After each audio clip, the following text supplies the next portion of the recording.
नमस्कार नमस्कार दोस्तों, स्वागत है आप सभी लोग का आपके अपने YouTube channel live study Allahabad पर। तो दोस्तों, जैसा कि आपको पता है कि प्रत्येक दिन शाम को 6 बजे से दोस्तों हम लोग TGT, PGT, LT grade, DSSB assistant professor UGC net के प्रीवियस ईयर क्वेश्चन पेपर को देखते हैं। और साथ ही साथ दोस्तों हम लोग इन प्रश्नों का भी समावेश इन सेशनों में करते हैं जो प्रश्न पत्र इन परीक्षाओं के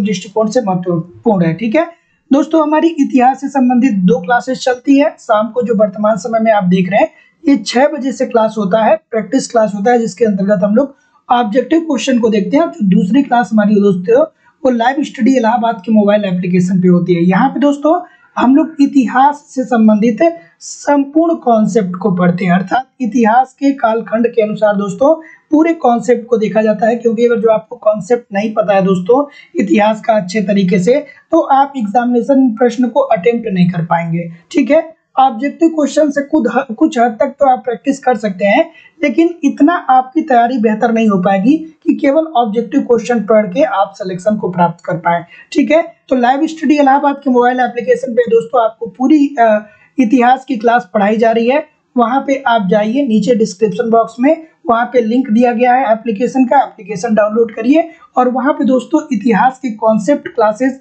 लिख के बैनर आ रहा होगा, वहां से कोर्स को आप परचेज कर सकते हैं। कोर्स की जो फीस है वो केवल और केवल 2000 रुपए है। और एक बार अगर जो आप एडमिशन ले लेते हैं तो दोस्तों लाइफ टाइम के लिए आप हमारे मेंबर बन जाएंगे। मतलब वीडियोस हमेशा वहां पे पड़ी रहेंगी और पूरी आपको इतिहास के सारे नोट्स भी वहां पे प्रोवाइड कराए जाएंगे। ठीक है, कोई भी अगर जो आपको समस्या आती है दोस्तों, कोई भी आपको इंक्वायरी करनी है तो ये जो व्हाट्सएप नंबर आ रहा है ना, इस पे आप लोग मुझे कॉल कर सकते हैं या व्हाट्सएप पे मैसेज भी कर सकते हैं। तो दोस्तों एप्लीकेशन पे कॉन्सेप्ट पढ़ते रहिए, यहाँ पे प्रैक्टिस करते रहिए। मैं विश्वास और जिम्मेदारी के साथ कह सकता हूं कि आपको कोई भी समस्या नहीं होगी। चलिए आगे मूव करते हैं दोस्तों अपने सेशन के पहले प्रश्न की तरफ। ठीक है, आवाज ठीक आ रही है ना? थोड़ा सा कुछ डिस्ट्रैक्शन है, आवाज ठीक आ रही है? ठीक है, आवाज ठीक आ रही है? थोड़ा सा बताइए मुझे कमेंट करके, थोड़ा सा कुछ डिस्ट्रैक्शन है अभी। चले बिल्कुल ठीक है, हाँ तो कोई दिक्कत नहीं है, जैसा कि मैं देख पा रहा हूँ बिल्कुल ठीक है। Good evening everybody. Soni Sharma ji, Vikram Singh Patel ji, Uday Singh ji बिल्कुल ठीक है, Aditi Ajit, thank you very much everybody and good evening. चलिए पहला प्रश्न आप लोग के सामने ये रहा कि निम्न में से कौन सा उपकरण हस्त परशु का प्रकार नहीं है? ये बहुत इंपॉर्टेंट प्रश्न है दोस्तों। और जब आप लोग पढ़ रहे होंगे पाषाण काल तो वहां पे ये बातें वर्णित की गई है। चलिए ठीक है, तो सब कुछ ओके है ना? चलिए बिल्कुल ठीक है। चलिए थोड़ा सा सेशन को लाइक कर दीजिए और शेयर भी जरूर कर दीजिए, बिल्कुल ठीक है। चलिए ऑप्शन नंबर क्या होगा भाई?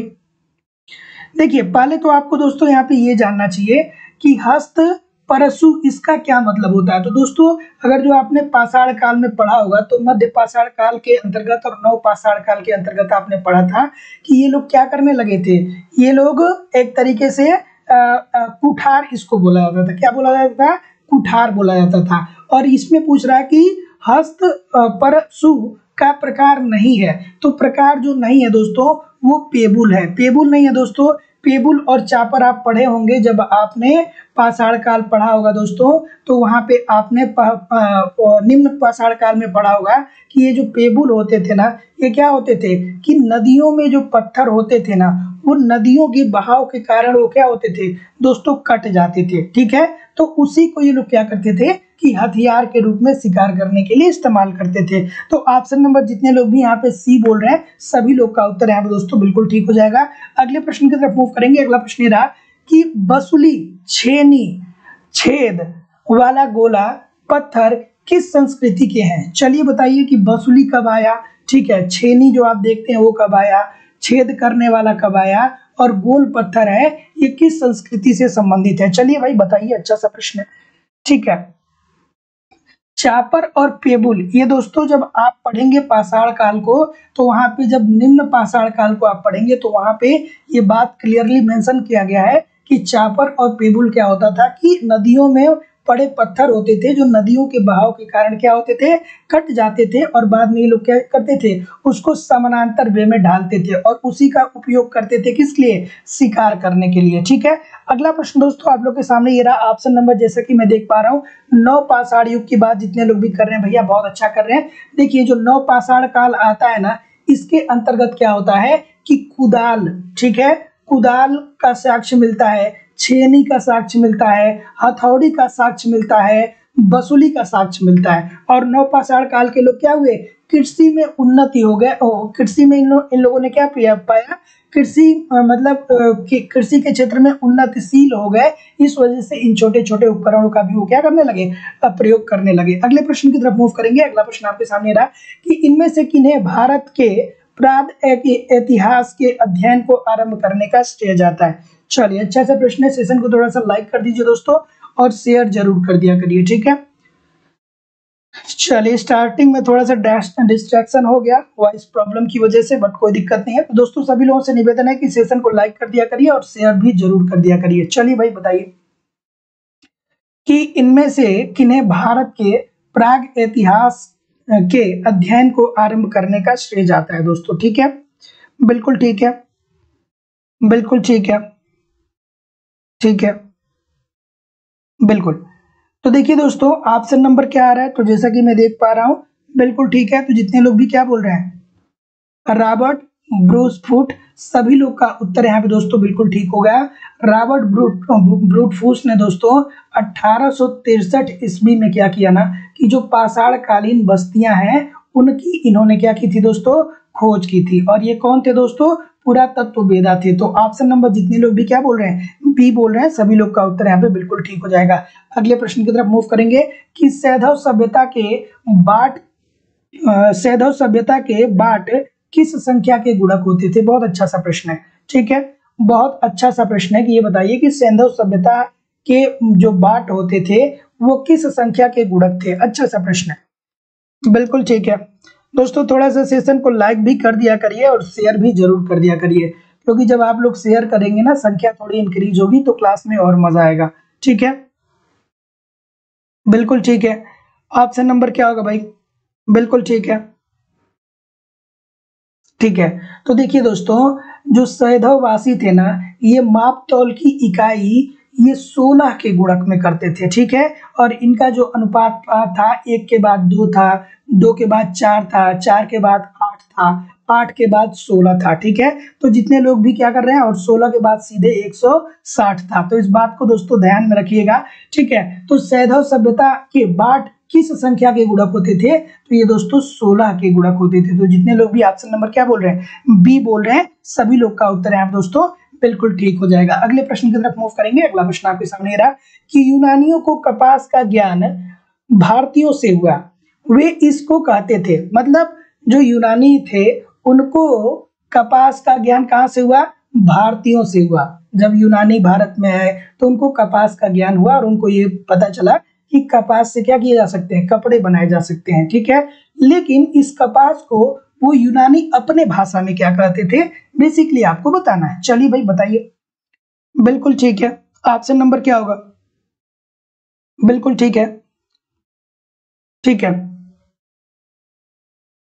बिल्कुल ठीक है, ठीक है, बिल्कुल ठीक है। ऑप्शन नंबर क्या होगा दोस्तों, तो जितने लोग भी यहाँ पे सिंडन की बात बोल रहे हैं सभी लोग का उत्तर यहाँ पे दोस्तों बिल्कुल ठीक हो जाएगा।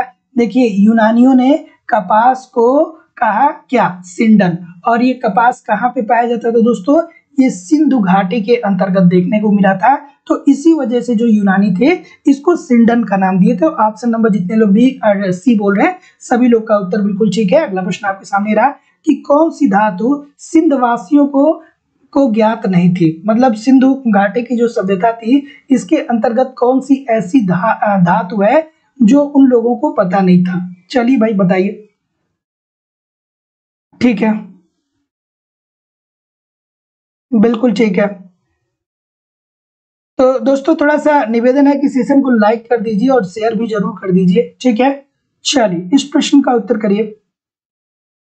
ऑप्शन नंबर क्या होगा, बिल्कुल ठीक है, तो जैसा कि मैं देख पा रहा हूँ, बिल्कुल ठीक है। तो देखिए दोस्तों, सेंधव वासियों को ना ये लोग सोने का आभूषण पहनते थे, चांदी का आभूषण पहनते थे, तांबे का आभूषण पहनते थे, लेकिन लोहा का ज्ञान अभी तक इनको नहीं हो पाया था। तो ऑप्शन नंबर डी, इतने लोग भी बोल रहे हैं, सभी लोग का उत्तर बिल्कुल ठीक हो जाएगा। और वहीं कोई आपसे ये कहे कि ये बताइए कि जो पूरा पाषाण काल था ना, उस टाइम पे जो मानव था वो किस प्रकार का श्रृंगार करता था, या वो क्या पहनता था गले में, तो वो लोग पत्थर पहनते थे। ठीक है, फिर नवपाषाण में आते हैं, तो नवपाषाण काल में पत्थर के साथ साथ क्या करते हैं, वो पशुओं के सींग को पहनते हैं अपने गले में। ठीक है, तो लेकिन सिंधु सभ्यता के अंतर्गत सोना चांदी और तांबा का प्रचलन हो गया था। तो ऑप्शन नंबर जितने लोग भी डी बोल रहे हैं, सभी लोग का उत्तर बिल्कुल ठीक है। अगला प्रश्न ये रहा भैया कि सिंधु घाटी की सभ्यता में घोड़े के अवशेष कहाँ से मिले हैं। देखिए दोस्तों, ये प्रश्न आपको देखने में इजी लगेंगे, लेकिन कंफ्यूजन बहुत क्रिएट करते हैं। ठीक है, कंफ्यूजन की स्थिति बहुत ज्यादा होती है, इसलिए आराम आराम से इस प्रश्न को करने का प्रयास करिएगा। ठीक है, चलिए, कि सिंधु घाटी की सभ्यता में घोड़े के अवशेष कहाँ मिले हैं। चलिए, और दोस्तों एप्लीकेशन पे इन सारी बातों को मैं बहुत ही एक सिस्टमेटिक वे में पढ़ा रहा हूँ। ठीक है, अभी तक 6 क्लासेस हुई है हिस्ट्री की। आप डिस्क्रिप्शन बॉक्स में जाइए और वहां पे दोस्तों एप्लीकेशन का लिंक दिया गया है, वहां से कोर्स को जरूर परचेज कर लीजिए। क्योंकि दोस्तों आप जब एक क्रम से चीजों को पढ़ते रहेंगे ना, तो मैं विश्वास से कह रहा हूँ ना कि आप हमको 2 घंटे से 3 घंटे बस समय दीजिए लाइव स्टडी इलाहाबाद के मोबाइल एप्लीकेशन पे और यूट्यूब चैनल पे, इससे ज्यादा आपको कुछ भी करने की जरूरत नहीं होगी। हिस्ट्री हंसते खेलते दोस्तों आपको तैयार करा दी जाएगी। ठीक है, तो डिस्क्रिप्शन बॉक्स में लिंक है, वहां से एप्लीकेशन डाउनलोड करिए और इतिहास का कॉन्सेप्ट क्लास लिख के आएगा, उसको आप वहां से परचेज कर सकते हैं। एडमिशन की फीस केवल और केवल 2000 रुपए है। कोई भी अगर जो प्रॉब्लम आएगी तो आप मुझे डायरेक्ट कॉल कर सकते हैं या व्हाट्सएप मैसेज कर सकते हैं इस व्हाट्सएप नंबर पे। तो जैसा कि मैं देख पा रहा हूँ कि ए की तरफ मैक्सिमम लोग जा रहे हैं, तो जितने लोग भी ए की तरफ जा रहे हैं दोस्तों, सभी लोग का उत्तर बिल्कुल ठीक है। और ये सुरकोटडा जो है वो भारत के किस राज्य में अवस्थित है, थोड़ा सा मुझे कमेंट करके बताइए। ठीक है, तो सिंधु घाटी की सभ्यता में घोड़े के जो अवशेष मिले हैं ये सुरकोटडा से मिले हैं, और ये जो है दोस्तों कहाँ पे स्थित है, ये गुजरात में स्थित है। तो ऑप्शन नंबर ए जितने लोग भी कर रहे हैं, सभी लोग का उत्तर बिल्कुल ठीक है। निम्नलिखित युग्मों में से कौन सा एक युग्म सुमेलित नहीं है। चलिए भाई, कौन सा एक युग्म सुमेलित नहीं है, बताइए, इस प्रश्न का उत्तर करिए। बिल्कुल ठीक है, बिल्कुल ठीक है, ठीक है। चलिए, निम्नलिखित युग्मों में से कौन एक सही सुमेलित नहीं है, कौन सा इसमें से ऐसा है जो सही सुमेलित नहीं है। ठीक है, बिल्कुल ठीक है। ऑप्शन नंबर क्या होगा। चलिए, बिल्कुल ठीक है। मीनू यादव जी, निकी खान जी, आदित्य जी, विक्रम सिंह पटेल जी, सोनी शर्मा जी, बिल्कुल ठीक है। चलिए, रविंद्र कुमार जी, उदय सिंह जी, अनुज कुमार जी। चलिए, तो ऑप्शन नंबर जैसा कि मैं देख पा रहा हूं कि क्या बोल रहे हैं, डी बोल रहे हैं। अगर जो डी बोल रहे हैं दोस्तों, तो बिल्कुल ठीक है। ये काली रंग की मिट्टी की बनी चूड़ियां, ठीक है। तो काली बंगा का अर्थ क्या है, काली रंग की बनी मिट्टी की क्या दोस्तों, चूड़ियां। तो जितने लोग भी डी की तरफ जा रहे हैं दोस्तों, सभी लोग का उत्तर यहाँ पे दोस्तों बिल्कुल ठीक है। और ये जो कालीबंगा है वो कहाँ पे है दोस्तों, ये राजस्थान के घग्गर नदी के तट पे स्थित है। तो जितने लोग भी डी बोलेंगे, सभी लोग का उत्तर बिल्कुल ठीक हो जाएगा। अगला प्रश्न आपके सामने दोस्तों ये रहा कि हड़प्पा संस्कृति के निम्न स्थलों में से चावल के प्रमाण कहाँ से मिलते हैं। ठीक है, ठीक है, चावल के प्रमाण कहाँ से मिलते हैं, बताइए। चलिए, बिल्कुल ठीक है, कोई दिक्कत नहीं है दोस्तों। सेशन को थोड़ा सा लाइक कर दीजिए और थोड़ा सा शेयर भी जरूर किया करिए। ठीक है, इतने सारे लोग क्लास को देखते हैं लेकिन फिर भी लाइक और शेयर की संख्या काफी कम है, तो निवेदन है कि लाइक थोड़ा किया करिए, थोड़ा शेयर भी कर दिया करिए, क्योंकि संख्या बढ़ेगी तो बहुत मजा आने वाला है। ठीक है, चलिए बताइए कि हड़प्पा संस्कृति के निम्न स्थलों में से चावल के प्रमाण कहाँ से मिले हैं। चावल के प्रमाण कहाँ से मिले हैं भाई, बिल्कुल ठीक है, छोटी सी बात है भाई। ठीक है, बिल्कुल। तो जैसा कि मैं देख पा रहा हूँ आपका उत्तर आना स्टार्ट हो चुका है। क्या उत्तर आ रहा है भाई, ठीक है, चावल के प्रमाण की बात हो रही है। ऑप्शन नंबर क्या हो जाएगा, बी होगा ना, बी होगा ना।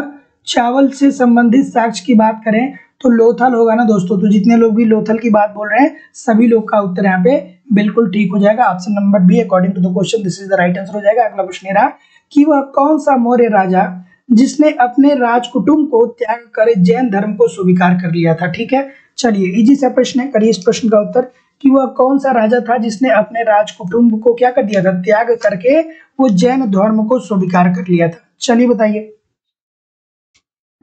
बिल्कुल ठीक है, अच्छा सा प्रश्न है, बताइए।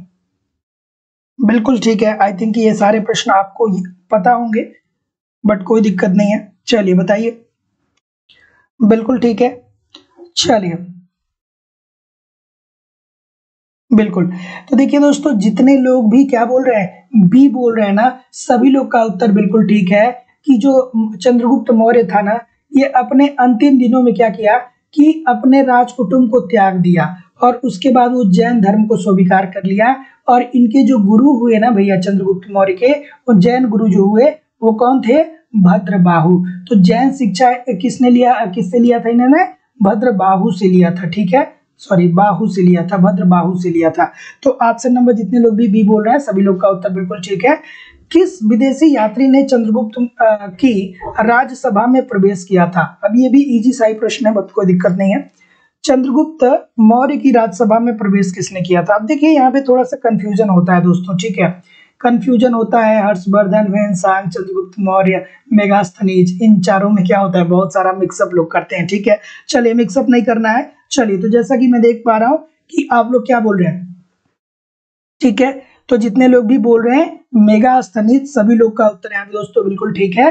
तो देखिए चंद्रगुप्त मौर्य की राजसभा में कौन आया था दोस्तों, मेगास्थनीज आया था। और याद रखिएगा कि हर्षवर्धन के समय में ह्वेनसांग आया था। तो ह से हर्षवर्धन स्टार्ट होते हैं और ह से ह्वेनसांग है। तो ऐसी स्थिति में ये ह वाला शब्द जो है ये क्या कर लीजिए, रिमेंबर कर लीजिए, ताकि आपको चंद्रगुप्त मौर्य, मेगास्थनीज, ह्वेनसांग और हर्ष में क्या हो कि प्रॉब्लम क्रिएट ना हो, क्योंकि बहुत सारे स्टूडेंट बहुत बार इसको क्या करते हैं, कंफ्यूज होते हैं, जैसा कि मैं देख पा रहा हूं कि बहुत सारे लोग हो भी रहे हैं। ठीक है, तो इस बात को यहाँ पे इस ट्रिक के माध्यम से आप तैयार कर सकते हैं। चलिए ऑप्शन नंबर बिल्कुल ठीक है।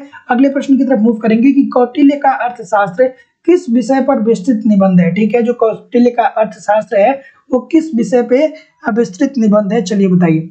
बिल्कुल ठीक है, बिल्कुल ठीक है, कोई दिक्कत नहीं है, बिल्कुल ठीक है। ठीक है, कौटिल्य का अर्थशास्त्र जो है वो 18 अधिकरण और 180 प्रकरणों में विभाजित है। ये बात तो पता है ना, ये बात पता है ना दोस्तों कि सॉरी 15 अधिकरण और 180 प्राधिकरण में विभाजित है। ठीक है, 15 की बात है। ठीक है, तो चलिए इस प्रश्न का उत्तर करिए। तो जैसा कि मैं देख पा रहा हूं कि बी की तरफ मैक्सिमम लोग जा रहे हैं, शासन कला की बात कर रहे हैं क्या, बी के तरफ मैक्सिमम लोग जा रहे हैं। तो जितने लोग भी बी के तरफ जा रहे हैं दोस्तों, सभी लोग का उत्तर यहाँ पे दोस्तों बिल्कुल ठीक हो जाएगा। तो कौटिल्य का जो अर्थशास्त्र है वो कितने प्रकरणों में बटा है, 15, और कितने अधिकरणों में बटा है, 180। और ये किसकी व्याख्या करता है, ये करता है दोस्तों शासन काल के। ठीक है, तो जितने लोग भी बी बोल रहे हैं सभी लोग का उत्तर बिल्कुल ठीक है। अगला प्रश्न आपके सामने रहा कि प्राचीन भारत की यात्रा करने वाले निम्नलिखित विदेशी यात्रियों में सबसे पहले कौन आया था। अब देखिए ये भी कंफ्यूजन क्रिएट करता है। ठीक है, ये प्रश्न ये भी कंफ्यूजन क्रिएट करता है। और इसीलिए दोस्तों देखिए, जो लोग कहते हैं ना कि इतिहास को तैयार करने के लिए कालखंड को याद करना जरूरी नहीं होता है ना, वो लोग ठीक नहीं बोलते हैं। देखिए जब तक आपको कालखंड नहीं पता होगा ना दोस्तों, तब तक आप चीजों को ठीक से नहीं कवर कर पाएंगे हिस्ट्री में। ठीक है, तो मैं आपसे कहता हूं कि जब आप पाषाण काल को पढ़ना शुरू ही करते हैं ना, तभी से वहां से आप कालखंड को तैयार करने लगिए कि ठीक है, पाषाण काल की अगर जो बात करें तो ये 5 लाख पुरानी सभ्यता है। ठीक है, 5 लाख से लेकर के और ये 50,000 ईसा पूर्व तक आया। उसके बाद दोस्तों ऐसे ही मध्य पाषाण काल, ठीक है, ऐसे ही आप नव पाषाण काल, उसके बाद सिंधु घाटी सभ्यता में प्रवेश करिए, तो सिंधु घाटी सभ्यता के भी कालखंड को तैयार रखिए। उसके बाद जब आप एंट्री करेंगे किसमें, वैदिक काल में, तो वैदिक काल को 2 पार्ट में डिवाइड किया जाता है, उत्तर वैदिक काल, ऋग वैदिक काल, उत्तर वैदिक काल। तो इसके भी कालखंड को तैयार रखिए। फिर क्या होता है, 16 महाजनपदों का उदय होता है, तो इसके भी कालखंड को याद रखिए। उसके बाद क्या होता है दोस्तों कि मगध साम्राज्य का उत्कर्ष आता है, तो उसके भी कालखंड को याद रखते रखते रखते रखते सारे राजवंशों को करते जाइए। बहुत छोटी सी बात है, ये 10-20 मिनट में आपका काम खत्म हो जाएगा। अगर जो एक बार ओवरव्यू बना लिए ना, तो इतिहास बच्चों वाली चीज है, ठीक है, और कुछ है नहीं। चलिए अगला प्रश्न आपके सामने ये रहा कि प्राचीन भारत की यात्रा करने वाले निम्नलिखित विदेशी यात्रियों में सबसे पहले कौन आया था? तो जैसा कि मैं देख पा रहा हूं कि क्या बोल रहे हैं आप लोग, बिल्कुल ठीक है। चलिए आराम से इस प्रश्न का उत्तर करिए। तो जैसा कि मैं देख पा रहा हूं कि बहुत सारे लोग डी की तरफ जा रहे हैं, अल-बरूनी की तरफ आप लोग जा रहे हैं, ठीक है। महमूद गजनबी के टाइम अल-बरूनी आया था। देखिए प्राचीन भारत की यात्रा करने वाले निम्नलिखित विदेशी यात्रियों में सबसे पहले कौन आया था? ठीक है, इस बात को ध्यान में रखिएगा थोड़ा सा, ठीक है। तो जितने लोग भी अल-बरूनी की बात कर रहे हैं यहाँ पे, तो बिल्कुल ठीक है, बिल्कुल ठीक है, ये महमूद गजनबी के टाइम में आया था। तो option number D according to the question this is the right answer हो जाएगा। चलिए अगले प्रश्न की तरफ मूव करेंगे। अगला प्रश्न आप लोग के सामने दोस्तों ये रहा कि निम्नलिखित किस अभिलेख में चंद्रगुप्त द्वितीय को महाराजा धीराज सी की उपाधि दी गई है? ठीक है, चलिए इस प्रश्न का उत्तर करिए। और दोस्तों सेशन को शेयर कर दीजिए और लाइक भी जरूर कर दीजिए और एकदम एग्जैक्ट 6 बजे ज्वाइन करिए। और जितने लोग भी सेशन को देख रहे हैं ना, आप डायरेक्ट उत्तर देने का प्रयास करिए, क्योंकि जब आप आंसर देने का प्रयास करेंगे ना, तो जो आपका माइंड है वो भी थोड़ा वर्क करेगा, ठीक है। तो आप उत्तर भी देने का प्रयास करिए साथ साथ, ठीक है। चलिए इस प्रश्न का उत्तर करिए भाई कि महाराजा धीराज, ठीक है, जिसे राजा धीराज सी की उपाधि चंद्रगुप्त द्वितीय को किस अभिलेख के द्वारा इसका वर्णन मिलता है कि ठीक है कि ये उपाधि इनको दिया गया था, ठीक है। तो जितने लोग भी ऑप्शन नंबर क्या बोल रहे हैं, तो ऑप्शन नंबर डी की तरफ बहुत सारे लोग जा रहे हैं। कुछ लोग ए भी बता रहे हैं, कुछ लोग डी बता रहे हैं, कुछ लोग ए बता रहे हैं। तो जितने लोग भी दोस्तों यहाँ पे डी बता रहे हैं, सभी लोग का उत्तर यहाँ पे दोस्तों बिल्कुल ठीक हो जाएगा। चंद्रगुप्त द्वितीय का जो उदयगिरी का गुहा लेख है, यहीं पे इस बात की हमको जानकारी मिलती है कि चंद्रगुप्त द्वितीय को क्या कहा गया था?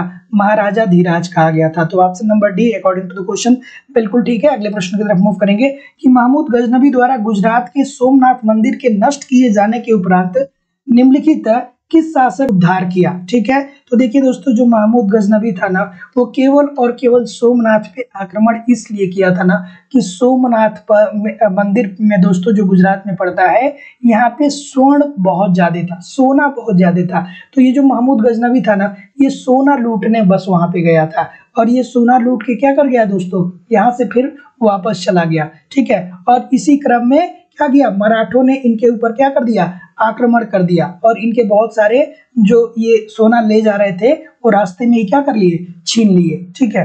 चलिए इस प्रश्न का उत्तर करते हैं। तो जैसा कि मैं देख पा रहा हूं कि आप लोग ऑप्शन नंबर क्या बोल रहे हैं,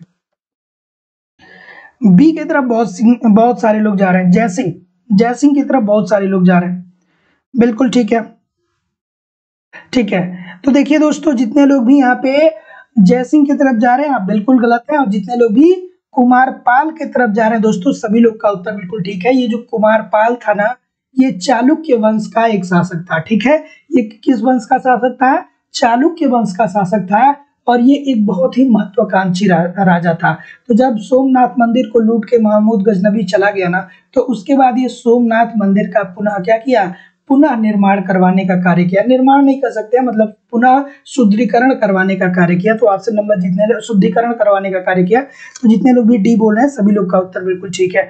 अगला प्रश्न आपके सामने रहा कि निम्नलिखित में से कौन सा मंदिर ईंटों से निर्मित है? इसमें से कौन सा ऐसा मंदिर है जो ईंटों के द्वारा बनाया गया? चलिए भाई बताइए, कौन सा ऐसा मंदिर है जो ईंटों के द्वारा बनाया गया? दोस्तों थोड़ा सा सेशन को लाइक कर दीजिए, इतने सारे लोग क्लास को देख रहे हैं, फिर भी लाइक और शेयर की संख्या काफी कम है।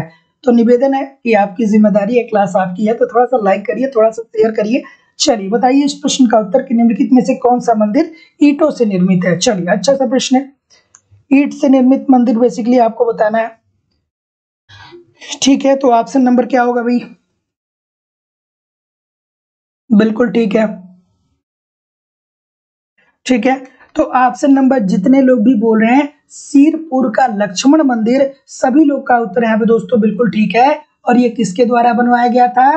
ये सोमवंशी शासकों के द्वारा बनवाया गया था। ठीक है, तो जितने लोग भी बी बोल रहे हैं एब्सोल्युटली आप ठीक हैं कि ईंटों से, जो ईंट का बना हुआ है वो कौन सा मंदिर है, सिरपुर का लक्ष्मण मंदिर है। और ये किन शासकों द्वारा बनवाया गया दोस्तों, ये जो बनवाया गया दोस्तों ये सोमवंशी शासकों के द्वारा बनवाया गया। तो ऑप्शन नंबर बी बिल्कुल ठीक है। अगला प्रश्न आपके सामने आता है कि चंद्रगुप्त प्रथम के मंदसौर अभिलेख में उल्लिखित श्रेणी संगठन का नाम क्या था। ठीक है कि कुमारगुप्त प्रथम के मंदसौर अभिलेख में उल्लिखित जो श्रेणी संगठन है उसका नाम क्या था। चलिए अच्छा सा प्रश्न है, बताइए। बिल्कुल ठीक है, बिल्कुल ठीक है, बिल्कुल ठीक है। ऑप्शन नंबर क्या होगा, ऑप्शन नंबर क्या होगा। तो जितने जितने लोग भी तंतु वाय बोल रहे हैं सभी लोग का उत्तर यहाँ पे बिल्कुल ठीक है। तो कुमारगुप्त प्रथम के मंदसौर अभिलेख में उल्लिखित श्रेणी संगठन का जो था नाम था दोस्तों वो क्या था, तंतु Y. Option number B according to the question this is the right answer हो जाएगा। अगले प्रश्न की तरफ मूव करेंगे। अगला प्रश्न आप लोग के सामने ये रहा कि निम्नलिखित में से कौन सा सही नहीं है। ठीक है, 4 ऑप्शन दिए गए हैं और इन 4 ऑप्शनों में से कौन सा सही नहीं है। देखिए दोस्तों, सेशन जैसे स्टार्ट हो किसी भी हालत में आप 6 बजे हमारे साथ जुड़ जाइए। आप मिस कर रहे हैं ना तो फिर समस्या हो सकती है, क्योंकि 2-4 भी एक, देखिए सेशन जब तैयार किया जाता है ना तो इस तरीके से तैयार किया जाता है कि आपके सिलेबस के बहुत सारे पार्ट को कवर कर दिया जाए।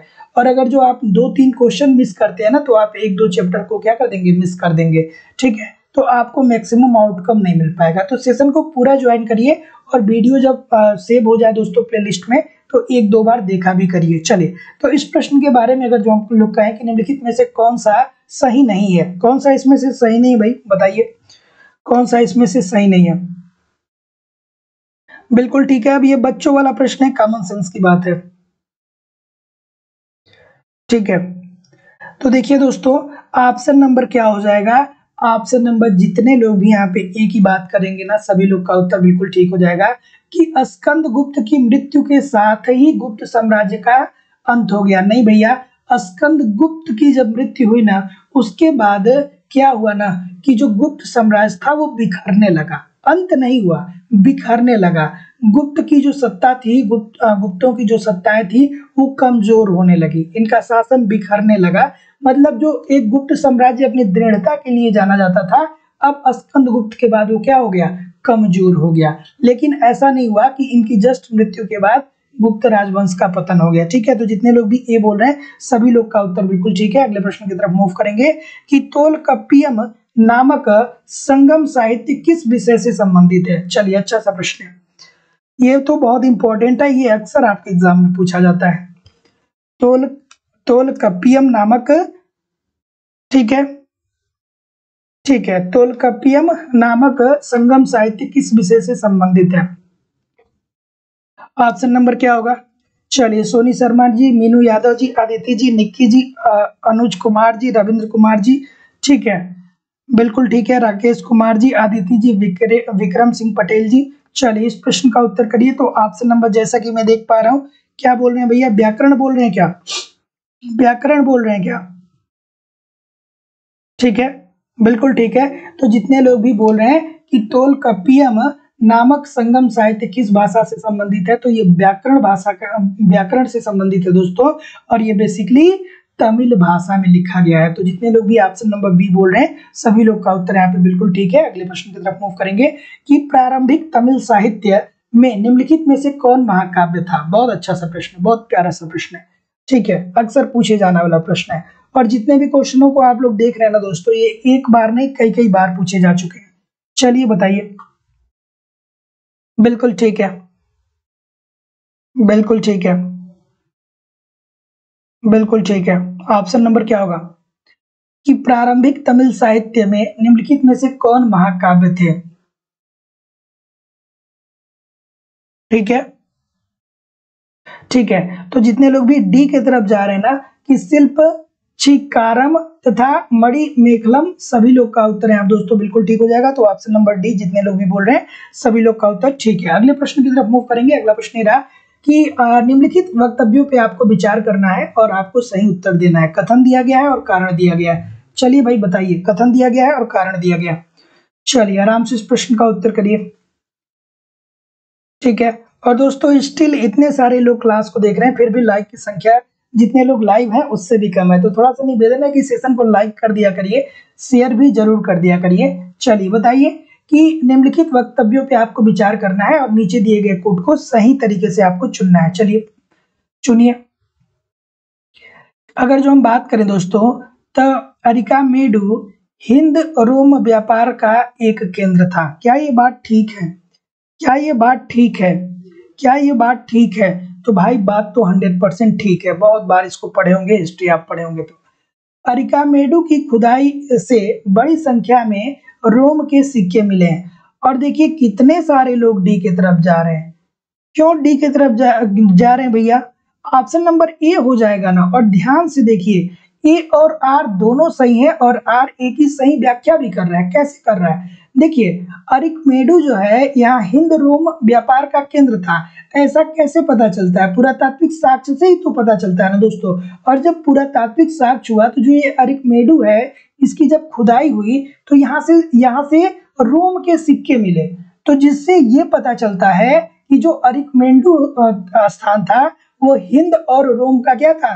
प्रमुख व्यापारिक केंद्र था। तो ये एक दूसरे से इंटरकनेक्टेड भी तो है भाई। छोटी सी बात है, तो ऑप्शन नंबर ए होना चाहिए ना। गलती क्यों हो रही है? अगला प्रश्न आपके सामने रहा कि निम्नलिखित में से कौन विष्णु से अपनी उत्पत्ति मानते थे? कौन सा ऐसा साम्राज्य था जो अपने आप को ये मानता था कि हमारी उत्पत्ति किससे हुई है? विष्णु भगवान से हुई है। चलिए बताइए, अच्छा सा प्रश्न। ठीक है, चलिए बताइए। बिल्कुल ठीक है, ठीक है, बिल्कुल। तो ऑप्शन नंबर क्या होगा? ठीक है, चलिए बिल्कुल ठीक है।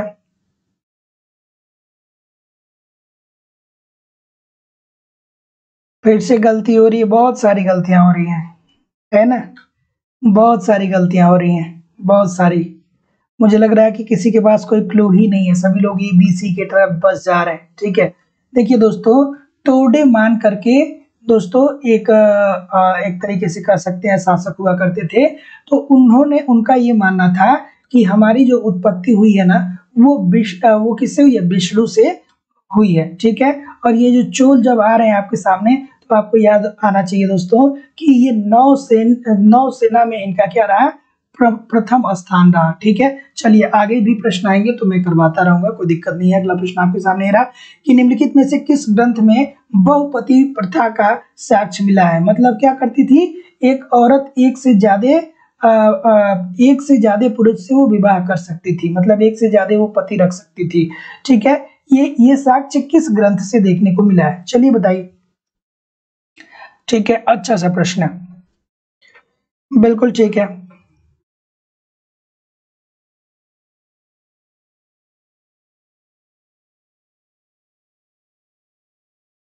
ठीक, ऑप्शन नंबर क्या होगा? ठीक है, पांडवों की कहानी जो पढ़ा होगा वो जानता होगा, इसीलिए कहा जाता है कि महाभारत रामायण पढ़ना भी जरूरी है। ठीक है, तो ऑप्शन नंबर सी होगा ना दोस्तों। देखिए बहुप्रथा का जो साक्ष्य मिलता है, अर्थात एक ही समय पे एक औरत एक से अधिक व्यक्ति से विवाह करती थी, इसके साक्ष्य जो मिले हैं वो महाभारत में मिले हैं। तो ऑप्शन नंबर सी होगा ना दोस्तों। तो जितने लोग भी सी बोल रहे हैं बिल्कुल ठीक बोल रहे हैं। अगला प्रश्न आपके सामने ही रहा कि मोहम्मद बिन तुगलक द्वारा अपनी सांकेतिक मुद्रा में किस धातु का प्रयोग करवाया गया था? अच्छा सा प्रश्न है, बहुत प्यारा सा प्रश्न है कि मोहम्मद बिन तुगलक ने जो अपनी मुद्रा चलवाई थी उसमें किस धातु का प्रयोग किया गया भाई? अच्छा सा प्रश्न है, बताइए। बिल्कुल ठीक है, कोई दिक्कत नहीं है। ये बहुत इंपॉर्टेंट प्रश्न है दोस्तों बेसिकली। चलिए बताइए। ठीक, तो मोहम्मद बिन तुगलक द्वारा अपनी जो सांकेतिक मुद्रा में किस धातु का प्रयोग करवाया गया? तो यहाँ पे जितने लोग भी दोस्तों क्या बोल रहे हैं? ताबा बोल रहे हैं ना, आप बहुत अच्छा बोल रहे हैं। ठीक है, देखिए मोहम्मद बिन तुगलक ने क्या किया ना दोस्तों, तांबे की मुद्राएं चलवाई, लेकिन जो उसने जो मुद्राएं चलवाई थी ना, वो मुद्राएं बहुत हल्की थी, इस वजह से वो बहुत ज्यादा प्रचलन में नहीं आई। ठीक है, तो जितने लोग भी सी बोलेंगे सभी लोग का उत्तर यहाँ पे बिल्कुल ठीक हो जाएगा। अगले प्रश्न की तरफ मूव करेंगे। अगला प्रश्न आपके सामने ये रहा कि दीवान-ए-अर्ज विभाग का निर्माण किसने कराया था? दीवान-ए-अर्ज, ठीक है, अच्छा सा प्रश्न है। ठीक है, बिल्कुल ठीक है, दीवान-ए-अर्ज, चलिए बताइए।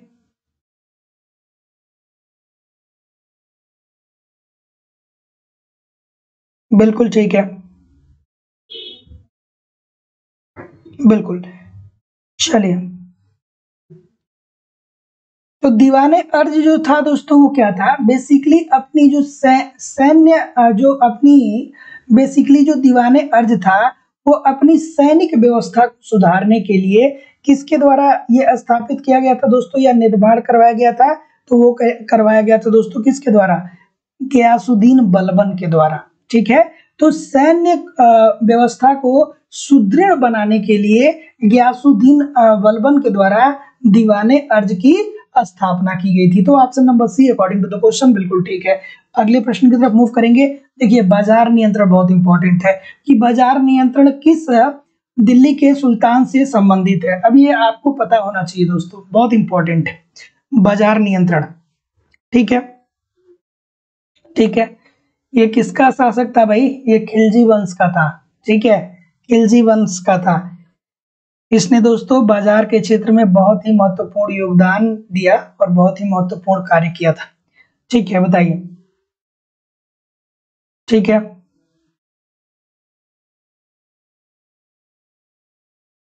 बिल्कुल ठीक है। तो देखिए दोस्तों, बाजार नियंत्रण जो अपनाया गया था, वो दिल्ली के सुल्तान, ये खिलजी वंश का जो सुल्तान था अलाउद्दीन खिलजी, इसी के द्वारा दोस्तों अपनाया गया था। और बेसिकली यहाँ पे वस्तुओं का जो दाम था ना, उसको स्थिर कर दिया गया था। ठीक है, ये अलाउद्दीन खिलजी ने क्या किया था कि दिल्ली के आसपास क्षेत्रों और दिल्ली के जो क्षेत्र हैं, वहां पे उन्होंने वस्तुओं के मूल्यों को स्थिर कर दिया था कि आप मूल्य को बहुत ज्यादा घटा बढ़ा नहीं सकते हैं। तो ऑप्शन नंबर जितने लोग भी सी बोल रहे हैं, सभी लोग का उत्तर बिल्कुल ठीक है। अगला प्रश्न आपके सामने रहा। अभिकथन दिया गया है और तर्क दिया गया है। चलिए भाई बताइए, सही कूट का चुनाव करिए। अभिकथन दिया गया है और कारण दिया गया है, चलिए बताइए। चलिए, अच्छा सा प्रश्न है। ठीक दोस्तों, थोड़ा सा सेशन को शेयर भी कर दिया करिए और लाइक भी कर दिया करिए। ठीक है, क्योंकि जरूरी है। थोड़ा सा सेशन में इंक्रीज होता रहेगा ना संख्या, तो बहुत मजा आने वाला है। ठीक है, वैसे बस मैं आपको विश्वास और उम्मीद से कह सकता हूं दोस्तों कि कुछ भी छोड़ा नहीं जाएगा। आप हमारे साथ बस ईमानदारी से बने रहिए। आप 1-2 महीने बने रहिए ना, आप हिस्ट्री में मास्टर बन जाएंगे, अगर जो जितना मैं कह रहा हूँ आप उतना करते रहेंगे। देखिए, प्रैक्टिस करना बहुत जरूरी है, रोज प्रैक्टिस करिए। कम से कम जितना मैं सेशन ले रहा हूँ ना, उस सारे सेशनों को देखिए, हो सके तो 1-2 बार वीडियो को रिवाइज करिए। और साथ ही साथ दोस्तों, आपको इतिहास के पूरे कॉन्सेप्ट को भी पढ़ना जरूरी है, क्योंकि आप कॉन्सेप्ट नहीं पढ़ते रहेंगे ना, तो बहुत सारे ऐसे प्रश्न हैं जिसको आप नहीं सीख पाएंगे। और लाइव स्टडी इलाहाबाद के मोबाइल पे आपको इतिहास के पूरे कॉन्सेप्ट पढ़ाए जा रहे हैं। ठीक है, तो अभी तक दोस्तों हम लोगों ने एप्लीकेशन पे सिंधु सभ्यता तक पढ़ लिया है। तो वीडियो वहां पे दोस्तों अवेलेबल है, डिस्क्रिप्शन बॉक्स में आप जाइए, वहां पे लिंक दिया गया है, एप्लीकेशन का डाउनलोड करिए और वहां पे इतिहास कॉन्सेप्ट क्लासेस लिख के आ रहा होगा, उस कोर्स को परचेज करिएगा। जो एडमिशन की फीस है वो केवल और केवल 2000 रुपया दोस्तों। वहां पे पूरी इतिहास की आपको नोट्स प्रोवाइड कराई जाएगी और पूरा वीडियो लेक्चर दिया जाएगा। और जो कोर्स की वैलिडिटी होगी वो लाइफ टाइम होगी। इट मीन्स कि अगर जो आप एक बार एडमिशन ले लेते हैं, तो संपूर्ण जिम्मेदारी हमारी होती है कि हर कंटेंट को मैं आपके तक पहुंचाऊं, तब तक पहुंचाऊं जब तक कि आपका एग्जाम नहीं हो जाता है, जब तक कि आपका सिलेक्शन नहीं हो जाता है। ठीक है, तो बस ईमानदारी से दोस्तों कम से कम एप्लीकेशन पे 1 घंटे प्रत्येक दिन पढ़ते रहिए और 1 घंटे 10 मिनट या 1 घंटे 20 मिनट दोस्तों हमारे साथ यहाँ पे यूट्यूब पे पढ़ते रहिए। दोस्तों देखिए, अगर जो 2 घंटे 30 मिनट या 3 घंटे भी आप हमारे साथ जुड़े रहेंगे ना लाइव स्टडी इलाहाबाद के प्लेटफॉर्म पे, तो आपको सारी चीजें यहाँ से क्लियर करा दी जाएंगी, कहीं भी इधर उधर आपको भटकने की जरूरत नहीं पड़ेगी। चलिए, तो जैसा कि मैं देख पा रहा हूँ कि आपका उत्तर क्या आ रहा है। ठीक है, ऑप्शन नंबर बी आ रहा है क्या? ऑप्शन नंबर बी आ रहा है। तो जितने लोग भी बी बोल रहे हैं दोस्तों, सभी लोग का उत्तर बिल्कुल ठीक है कि ए और आर दोनों सही है, आर ए का सही स्पष्टीकरण भी कर रहा है। देखिए, बलबन के राजस्व का सिद्धांत रक्त और लौह की नीति थी। ये तो बहुत इंपॉर्टेंट है, रक्त और लौह की नीति अपनाया था इन्होंने। ताज की प्रतिष्ठा इल्तुतमिश के उत्तराधिकारियों के अधीन घटी थी। तो जितने लोग भी यहाँ पे ऑप्शन नंबर क्या बोल रहे हैं, बी बोल रहे हैं, सभी लोग का उत्तर यहाँ पे दोस्तों बिल्कुल ठीक हो जाएगा। अगले प्रश्न की तरफ मूव करेंगे। अगला प्रश्न आपके सामने रहा कि अकबर के पुत्र शाहजादा मुराद का मृत्यु हुआ था। ठीक है, अकबर का जो पुत्र था शाहजादा मुराद, उसकी मृत्यु कैसे हुई थी भाई, बताइए। चलिए, अच्छा सा प्रश्न है, इस प्रश्न का उत्तर करिए। अकबर के पुत्र शाहजादा मुराद की मृत्यु हुई थी, कैसे हुई थी भाई? चलिए, बहुत इंपॉर्टेंट है दोस्तों। बेसिकली अकबर के बहुत सारे पुत्र हुए, लेकिन लास्ट में जाते जाते उसका एक ही पुत्र जो था वो जिंदा रहा, और जितने भी थे सबकी मृत्यु हो गई। ठीक है, ठीक है,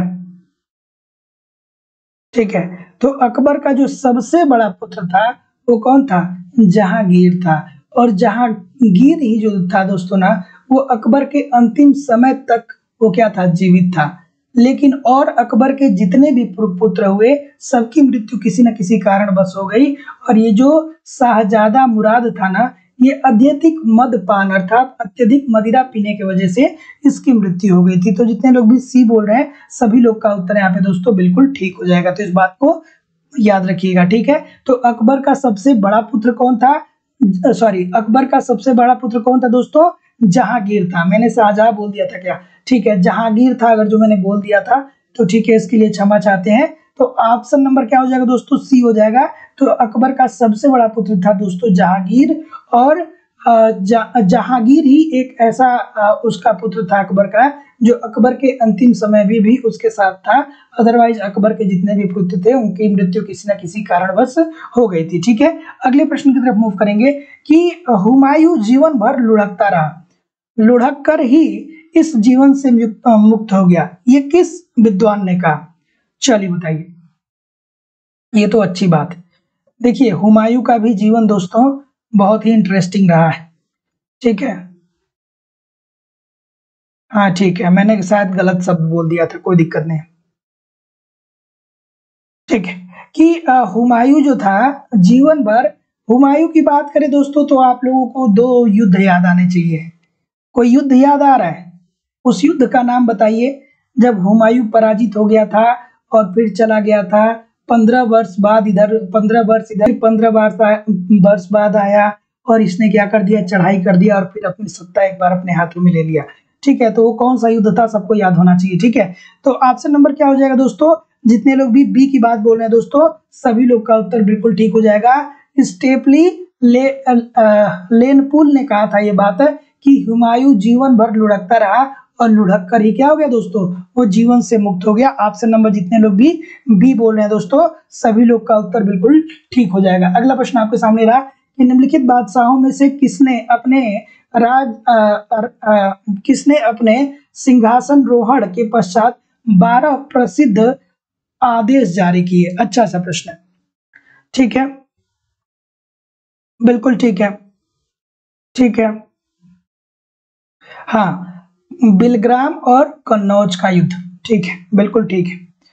चलिए, इस प्रश्न का उत्तर करिए कि निम्नलिखित बादशाहों में से किसने अपने सिंहासन रोहड़ के पश्चात 12 प्रसिद्ध आदेश जारी किए? चलिए बताइए। बिल्कुल ठीक है, बिल्कुल ठीक है, अच्छा सा प्रश्न है। तो जितने लोग भी क्या बोल रहे हैं, बिल्कुल ठीक है, ऑप्शन नंबर सी हो जाएगा ना। जहांगीर की बात अगर जो आप कर रहे हैं दोस्तों तो बिल्कुल ठीक है। तो याद रखिएगा कि निम्नलिखित बादशाहों में से किसने अपने सिंहासन रोहड़ के पश्चात 12 प्रसिद्ध आदेश जारी किए? तो वो थे जहांगीर। तो ऑप्शन नंबर सी बिल्कुल ठीक है। अगला कि पानीपत में बाबर की विजय का प्रमुख कारण क्या था? ठीक है, आखिरकार पानीपत का जो युद्ध हुआ था वो उसमें बाबर क्यों विजयी हो गया? सबसे महत्वपूर्ण फैक्टर क्या था? ये तो बहुत इजी सा प्रश्न आ गया, ये तो बहुत इजी सा प्रश्न आ गया भाई। ठीक है, कब? याद आ रहा है? 1526।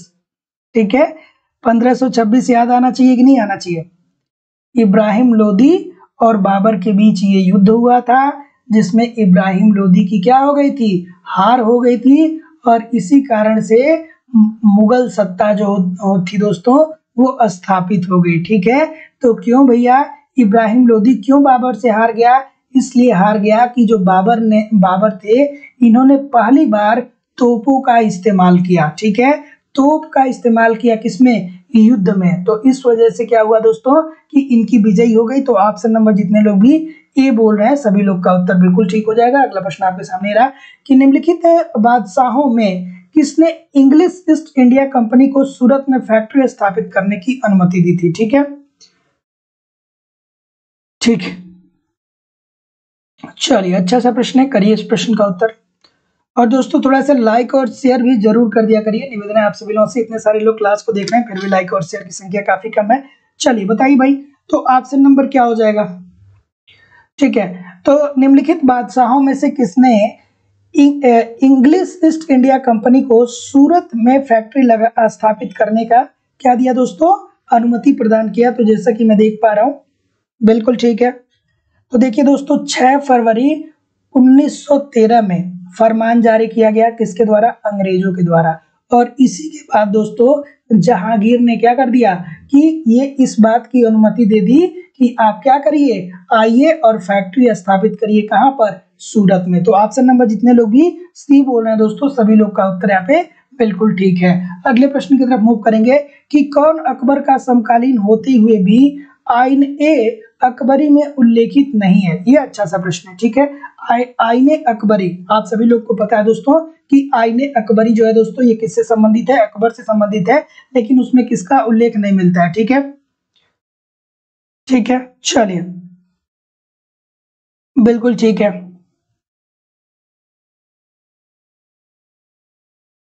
बिल्कुल अच्छा सा प्रश्न है। ठीक है, तो अकबर की बात यहाँ पे हो रही है भाई, आईने अकबरी। ठीक है, ठीक है, आईने अकबरी किसके द्वारा लिखा गया था दोस्तों?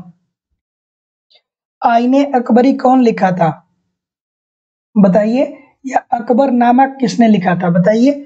ठीक है, तो इसमें दोस्तों तुलसीदास जी का उल्लेख नहीं मिलता है। ठीक है, और तुलसीदास जी जो थे वो अकबर के ही समकालीन थे दोस्तों। तो जितने लोग भी सी की बात बोल रहे हैं सभी लोग का उत्तर एब्सोल्युटली यहाँ पे ठीक है। तो जो आईने अकबरी लिखा गया दोस्तों, ठीक है, जिसमें अकबर की जीवन गाथा लिखी गई है, उसमें तुलसीदास का कोई उल्लेख नहीं मिलता है। हालांकि तुलसीदास जो है दोस्तों वो अकबर के ही समकालीन थे।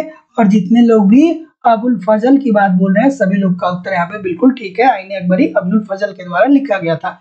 अगला प्रश्न आपके सामने ये रहा कि कलकत्ता में एशियाटिक सोसाइटी की स्थापना किस वर्ष में हुई? ठीक है, चलिए अब ये तो चीजें आपको याद आ रहा होगा कि भैया एशियाटिक सोसाइटी की स्थापना किसने की थी।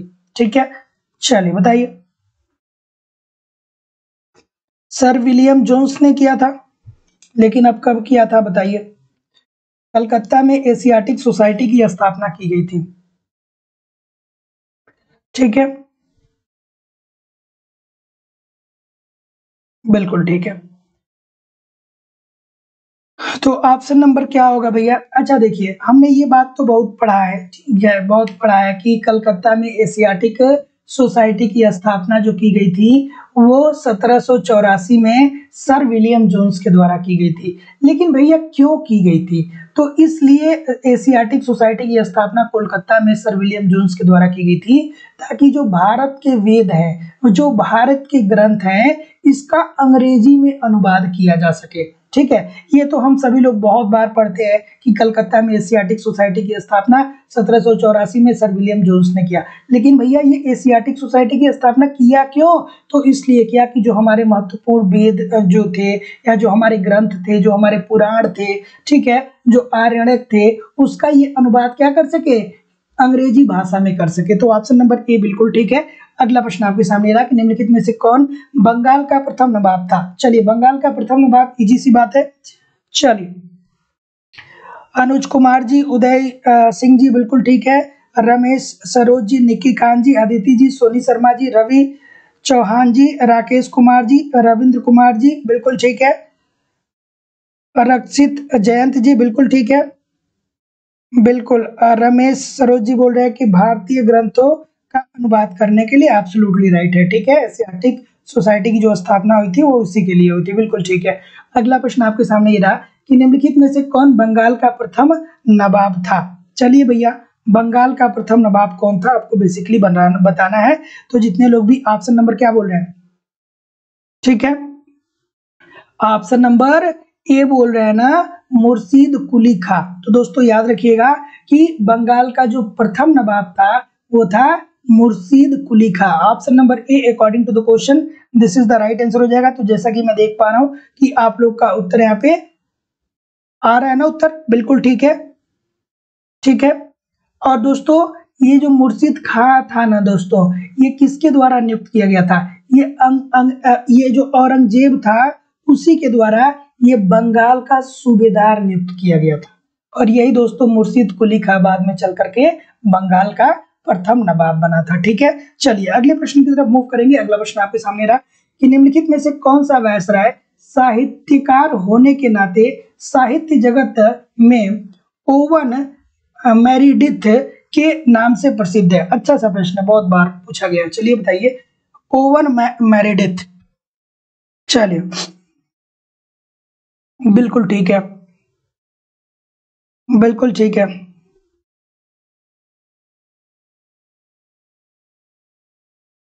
ठीक है। ऑप्शन नंबर क्या होगा भाई, ठीक है,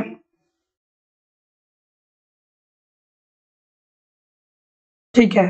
तो जितने लोग भी क्या बोल रहे हैं, लॉर्ड लिट्टन को जितने लोग भी बोल रहे हैं दोस्तों, सभी लोग का उत्तर यहाँ पे बिल्कुल ठीक है, लॉर्ड लिट्टन। तो ये दोस्तों 1876 से लेकर के 1880 तक क्या था, ये भारत का दोस्तों वायसराय था, ठीक है। ये भारत का क्या था, वायसराय था। और यह क्या था, यह एक उपन्यासकार था, यह एक कवि था। तो इसीलिए इसे किस नाम से जाना गया, ओवन मेरिडिथ, ठीक है। तो जितने लोग भी ऑप्शन नंबर क्या बोल रहे हैं, डी बोल रहे हैं, बिल्कुल ठीक बोल रहे हैं। अगले प्रश्न की तरफ मूव करेंगे। अगला प्रश्न ये रहा, इस प्रश्न का उत्तर करिए कि निम्नलिखित में से किसने गांधी जी की गतिविधियों को राजनीतिक फिरौती कहकर पुकारा। अच्छा सा प्रश्न बताइए, ठीक है, ठीक है, कि निम्नलिखित में से किसने गांधी जी की गतिविधियों को राजनीतिक फिरौती कह के पुकारा। चलिए अच्छा सा प्रश्न, ठीक है,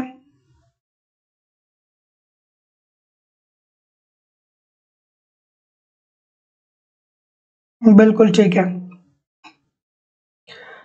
तो ऑप्शन नंबर क्या होगा भाई, लॉर्ड लिन लिथगो, बिल्कुल ठीक है दोस्तों। देखिए जब महात्मा गांधी जी ने भारत छोड़ो आंदोलन चलाया था ना, तो उसी टाइम लॉर्ड लिन लिथगो ने कहा था कि जो महात्मा गांधी है ना, वो केवल और केवल राजनीतिक फिरौती फिरौती कर रहे हैं और कुछ नहीं कर रहे हैं। तो जितने लोग भी डी की बात बोल रहे हैं, सभी लोग का उत्तर यहाँ पे दोस्तों बिल्कुल ठीक हो जाएगा।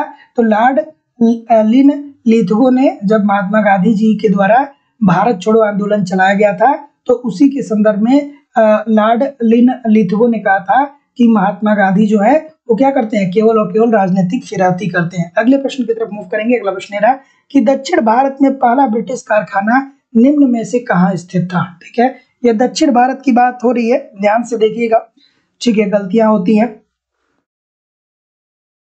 चलिए बिल्कुल ठीक है दोस्तों, थोड़ा सा सेशन को लाइक कर दिया करिए, निवेदन है आप सभी लोगों से कि सेशन को लाइक और शेयर भी किया करिए। चलिए बिल्कुल ठीक है। रक्षित जयंत जी, रमेश सरोज जी, रविंद्र कुमार जी, राकेश कुमार जी, रवि चौहान जी, मीनू यादव जी, सोनी शर्मा जी।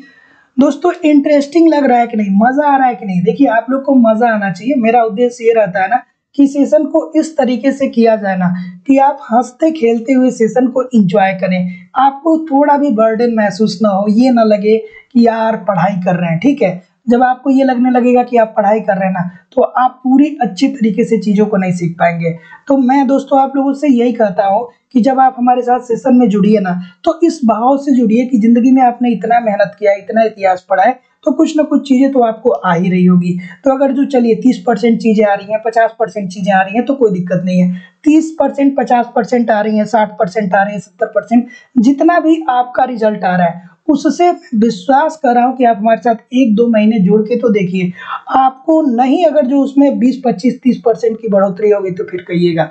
बशर्ते आप एप्लीकेशन की भी क्लास करिए और यूट्यूब की भी, दोनों क्लास करिए, तब दोस्तों आपको मजा आएगा। ठीक है, चलिए। तो क्योंकि दोस्तों एक स्ट्रेटेजी के तहत सारी चीजें करवाई जा रही है ना, चलिए तो इस प्रश्न का उत्तर करिए कि दक्षिण भारत में पहला ब्रिटिश कारखाना निम्नलिखित में से कहाँ स्थित था। तो जैसा कि मैं देख पा रहा हूँ, क्या उत्तर आ रहा है भैया, ऑप्शन नंबर डी आ रहा है ना। तो अगर जो डी की तरफ जा रहे हैं, मुसलीपट्टनम में, सभी लोग का उत्तर यहाँ पे दोस्तों बिल्कुल ठीक हो जाएगा। तो दक्षिण भारत में पहला ब्रिटिश कारखाना जो था वो मुसलीपट्टनम में स्थित था। तो ऑप्शन नंबर डी बिल्कुल ठीक है।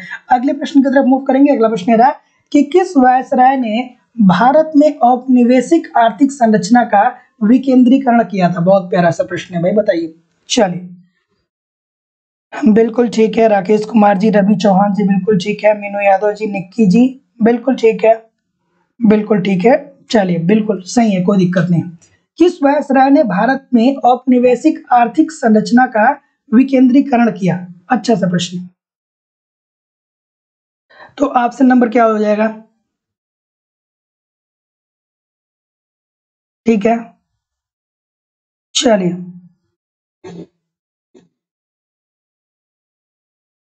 ठीक है।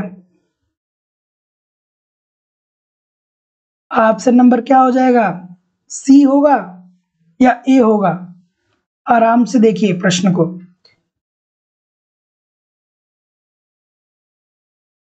ठीक है,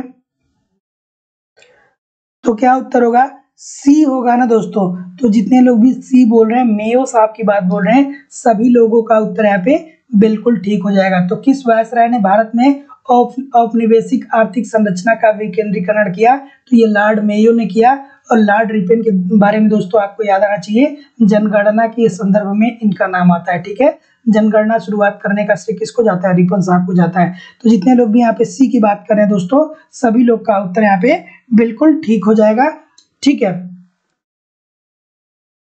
ऑप्शन नंबर, नहीं सॉरी दोस्तों, इसमें रिपन होना चाहिए ना। सॉरी, देखिए मैंने स्किप कर दिया, इसमें रिपन ही होना चाहिए। ठीक है, बिल्कुल ठीक है, रिपन ही होना चाहिए। सॉरी, हाँ ठीक है, रिपन ने ही क्या किया था दोस्तों, रिपन ने ही तो कहा था ना कि हस्तक्षेप को भी उन्होंने समाप्त किया था। हाँ, तो रिपे नहीं होंगे, सॉरी, ऑप्शन नंबर ए होगा दोस्तों। तो जितने लोग भी ए कर रहे थे वो ठीक कर रहे थे, वहां पे मेरी मिस्टेक थी। ठीक है, चलिए अगले प्रश्न की तरफ मूव करेंगे कि 1929 के शारदा अधिनियम द्वारा लड़कियों की विवाह की आयु निर्धारित की गई। देखिए, ठीक है दोस्तों, एक सेकेंड, इस प्रश्न में थोड़ा सा मुझे कंफ्यूजन की स्थिति है कि नहीं। इस प्रश्न में थोड़ा सा क्या है कि कंफ्यूजन की स्थिति मुझे भी है, मैं थोड़ा सा स्किप कर रहा हूँ किसी चीज को यहाँ पे। ठीक है, फर्स्ट प्रायोरिटी मेरी मेयो पे ही रहेगी। ठीक है, उसके बाद थोड़ा सा आप लोग इसका स्क्रीनशॉट ले लीजिए, या कल मैं इसको सेशन में क्लियर कर दूंगा। ठीक है, मेरे ख्याल से मेयो ही ठीक होना चाहिए क्या। ठीक है, इस प्रश्न में थोड़ा सा क्या है कि मुझे थोड़ा सा स्किप कर रही है कुछ चीजें। तो ऑप्शन नंबर मैं क्या बताऊं, ठीक है, थोड़ा सा जब मैं स्किप ही कर गया हूं तो क्या बताऊं। ठीक है, तो ऑप्शन नंबर सी मेरे हिसाब से होना चाहिए। एक बार स्क्रीनशॉट ले लीजिए आप, उसके बाद थोड़ा सा सर्च कर लीजिएगा, कल मैं इसको दोबारा करा दूंगा। अगला प्रश्न आपके सामने ये रहा कि 1929 के शारदा अधिनियम द्वारा लड़कियों के विवाह की आयु निर्धारित की गई। तो ये तो बच्चों वाला प्रश्न है दोस्तों, ये 14 वर्ष निर्धारित की गई थी। अगले प्रश्न की तरफ मूव करेंगे। अगला प्रश्न ये रहा कि बंगाल के मुस्लिम पुनर्जागरण के पिता कहे जाने वाले मुस्लिम विद्वान कौन थे। ठीक है, चलिए, अच्छा सा प्रश्न है कि बंगाल के मुस्लिम पुनर्जागरण के पिता कहे जाने वाले मुस्लिम विद्वान कौन थे। ठीक है, ऑप्शन नंबर क्या होगा, अब्दुल लतीफ थे क्या। बंगाल के मुस्लिम पुनर्जागरण, ठीक है, अगर जो पुनर्जागरण की बात करें दोस्तों ऐसे एज ए जनरल वे में, तब आपको राजा राम मोहन राय याद आते होंगे, लेकिन यहाँ पे मुस्लिम पुनर्जागरण के पिता की बात कर रहा है दोस्तों। तो जितने लोग भी ऑप्शन नंबर बी की तरफ जा रहे हैं, अब्दुल लतीफ, सभी लोग का उत्तर है आप दोस्तों बिल्कुल ठीक हो जाएगा। Option number B according to the question this is the right answer हो जाएगा। और दोस्तों 1863 में इन्होंने लिटरेरी सोसाइटी स्थापित किया था, जिसके अंतर्गत लिटरेरी सोसाइटी किसने स्थापित किया था? अब्दुल लतीफ ने स्थापित किया था। और इसमें दोस्तों मुस्लिमों की दशा को किस तरीके से सुधारा जाए इसके बारे में इन्होंने क्या किया था? अपने वक्तव्यों को रखा था। तो जितने लोग भी बी बोल रहे हैं ठीक बोल रहे हैं। अगला प्रश्न आपके सामने रहा कि ठगी को समाप्त करने का श्रेय किसे जाता है? ठीक है, ठीक है, चलिए कि ठगी को समाप्त करने का श्रेय किसको जाया जाता है? जिसने ठगी को समाप्त कर दिया। ठग कौन से होते हैं, ठग कैसे होते हैं? ठीक है, चलिए बताइए, इस प्रश्न का उत्तर करते हैं। ठीक है, ठीक है, ऑप्शन नंबर क्या होगा भाई? ठगी को समाप्त करने का श्रेय किसको जाता है? तो जितने लोग भी यहाँ पे सलीमैन की बात बोल रहे हैं सभी लोग का उत्तर यहाँ पे बिल्कुल ठीक हो जाएगा। Option number A according to the question this is the right answer हो जाएगा दोस्तों। ठीक है, चलिए अगले प्रश्न की तरफ मूव करेंगे। अगला प्रश्न रहा कि श्रीमद् भागवत गीता का अंग्रेजी अनुवाद किस ब्रिटिश शासक ने किया था? ठीक है, और थोड़ा सा आज आप लोग मुझे बताइएगा परसेंटेज में कि कितने प्रतिशत प्रश्न आपके सही हुए। तो कहीं भी जाइएगा, सेशन जैसे ही द एंड होगा वैसे आप मुझे बताइएगा कि कितने प्रतिशत प्रश्न आपके सही हुए, ताकि उसी हिसाब से मैं लेवल को इंक्रीज कर सकूं या डिक्रीज कर सकूं। ठीक है, चलिए, तो श्रीमद् भगवत गीता का अंग्रेजी अनुवाद किस ब्रिटिश प्रशासक ने किया था? तो जैसा कि मैं देख पा रहा हूं कि आप लोग सभी लोग करेंगे, विल्किंसन ने किया था। तो ऑप्शन नंबर जितने लोग भी बी बोल रहे हैं विल्किंसन, सभी लोग का उत्तर बिल्कुल ठीक है, छोटी सी बात है। अगला प्रश्न आपके सामने ये रहा कि कौन Royal Asiatic Society of Bengal के संस्थापक थे? रॉयल एशियाटिक सोसाइटी, अच्छा सा प्रश्न है। ठीक है, रॉयल एशियाटिक सोसाइटी, ठीक, बिल्कुल ठीक है। तो वही जो सर विलियम जोन्स के बारे में हम लोग देखते हैं दोस्तों, उसी की बात यहाँ पे हो रही है। तो सर विलियम जोन्स ने दोस्तों रॉयल एशियाटिक सोसाइटी की स्थापना किया था। ठीक है, क्यों करवाया गया था? इसलिए करवाया गया था क्योंकि जो भारत के ग्रंथ हैं, ठीक है, उनका क्या किया जा सके? अंग्रेजी में रूपांतरण किया जा सके।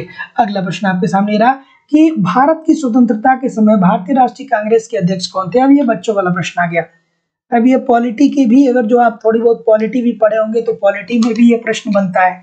ठीक है, और ये हिस्ट्री में भी प्रश्न बनता है। चलिए भाई बताइए। तो ऑप्शन नंबर मुझे नहीं लग रहा है कि कोई गलत करेगा। तो जितने लोग भी कृपलानी की तरफ जा रहे हैं दोस्तों, सभी लोग का उत्तर यहाँ पे बिल्कुल ठीक हो जाएगा, जेबी कृपलानी। तो भारत की स्वतंत्रता के समय भारतीय राष्ट्रीय कांग्रेस के जो अध्यक्ष थे वो थे जेपी कृपलानी। अगले प्रश्न की तरफ मूव करेंगे कि विनोबा भावे के संबंध में निम्नलिखित में से कौन सा कथन सत्य नहीं है? ठीक है, और देखिए दोस्तों, जितने लोग भी पॉलिटी और हिस्ट्री के कॉम्बिनेशन से हैं, ठीक है, तो एक बात समझ के चलिए ना कि हिस्ट्री और पॉलिटी में बहुत ही सिमिलरिटी है। ठीक है, क्योंकि एक क्रम चलता आया है। अगर जो हिस्ट्री और पॉलिटी को आप एक क्रम से पढ़ेंगे ना तो आपको लगेगा कि यार ये तो एक पॉलिटी भी एक इतिहास ही है। ठीक है, बशर्ते वहां पे क्या हम लोग अनुच्छेद के बारे में पढ़ते हैं, वहां पे थोड़ा सा एक अलग सी चीजें हो जाती हैं, लेकिन वो भी क्या है ना कि हिस्ट्री और इतिहास और पॉलिटी को एक क्रम से पढ़ेंगे ना तो आपको बहुत मजा आएगा। ठीक है, उसमें बहुत सारी कंफ्यूजन जो होगी आपको दूर होती जाएगी, क्योंकि जब इतिहास पढ़ते हैं तो आप वहां पे देखते हैं कि गुप्तों का शासन व्यवस्था कैसा था, मौर्यों का शासन व्यवस्था कैसा था, चोलों का शासन व्यवस्था कैसा था, और जब हम आजाद हुए तब हमारी शासन व्यवस्था कैसी बनाई गई, तो वहां पे क्या सिमिलरिटी थी, यहाँ पे क्या सिमिलरिटी थी। तो क्या इतिहास में हम लोग बीते हुए समाज के बारे में पढ़ते हैं, और पॉलिटी में हम लोग क्या करते हैं कि जब हमको आजादी मिल गई ना तो उसके बाद हमारे समाज का निर्माण कैसे हुआ, उसके मतलब बहुत सारी चीजें ऐसी है जो इंटरकनेक्टेड करके अपने माइंड का विकास कर सकते हैं। चलिए इस प्रश्न का उत्तर करिए कि नहीं, मैं ये नहीं कह रहा हूं कि पॉलिटी और हिस्ट्री एक ही है, लेकिन जब आप आधुनिक इतिहास पढ़ते हैं ना तो उसके बाद बहुत सारे चैप्टर वहां पे आपको पॉलिटी में भी पढ़ने पड़ते हैं। ठीक है, हम ये नहीं कह रहे कि एक ही चीज है, लेकिन एक दूसरे को इंटरकनेक्टेड करने में बहुत मजा आएगा। चलिए अगला प्रश्न आपके सामने रहा कि विनोबा भावे के संबंध में निम्नलिखित में से कौन सा कथन सत्य नहीं है। तो जैसा कि मैं देख पा रहा हूँ कि आपका उत्तर आना स्टार्ट हो चुका है, डी की तरफ जा रहे हैं दोस्तों, सभी लोग का उत्तर बिल्कुल ठीक है। ये साहित्यिक पत्रिका के थोड़ी संस्थापक थे, तो जितने लोग भी डी बोल रहे हैं दोस्तों, सभी लोग का उत्तर यहाँ पे बिल्कुल ठीक हो जाएगा। इन्होंने सत्याग्रह, ठीक है, सत्याग्रह पत्रिका का इन्होंने क्या किया था दोस्तों, प्रतिपादन किया था। ठीक है, और इस यहाँ पे क्या दिया दोस्तों, नहीं की बात किया है, तो ऑप्शन नंबर डी बिल्कुल ठीक है। अगले प्रश्न की तरफ मूव करेंगे कि 1948 में किसे मत्स्य संघ का राज प्रमुख बनाया गया था। अच्छा सा प्रश्न है।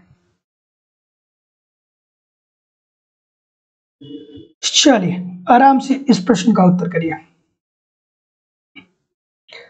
ठीक, कि 1948 में किसे मत्स्य संघ का राज प्रमुख बनाया गया था। अच्छा सा प्रश्न, बिल्कुल ठीक है, बिल्कुल। तो जितने लोग भी यहाँ पे एक ही बात बोल रहे हैं, महाराजा उदय भानु सिंह को सभी लोग का उत्तर है दोस्तों बिल्कुल ठीक है। अगले प्रश्न की तरफ मूव करेंगे कि किसने 100 करोड़ भूमि 1951 में विनोबा भावे को दान में दे दी, जिससे विनोबा भावे भूदान आंदोलन प्रारंभ करने के लिए प्रेरित हुए। चलिए अच्छा सा प्रश्न है, ये इंपॉर्टेंट प्रश्न है।